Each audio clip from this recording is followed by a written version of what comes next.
fikir var, bu trackte ilim var. Beslenir iman, her yer ihtilaf, şer ve istilah, bence bir liman. Gerçekte kitapta yazılı bu Kur'an. Dur bak burada G-Flow Mus'ab anlatır hak kitap, yalan ve hakikat, cabası tarikat.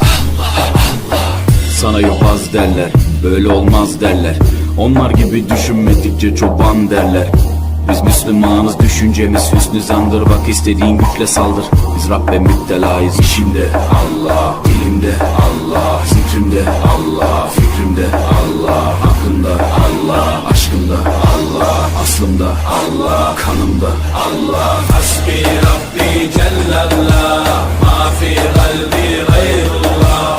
Nur Muhammed sallallahu, la ilahe illallah. Hasbi Rabbi Cellallah, ma fi kalbi gayrullah. Nur Muhammed sallallahu, la ilahe illallah. Bu benden bir davet, nefse ikamet, hem de tek çare Allah Allah. Bu hayat imtihan, şeytandan intikam, sayısız iltifat Allah Allah. Güvendiğin dağlara kar yağar bak ancak Allah asla seni satmaz. Düşünce kalkmalısın, şükürle kalmalısın, desin hep kalp atışın Allah Allah. Günahla esti yerler, daha gençsin derler.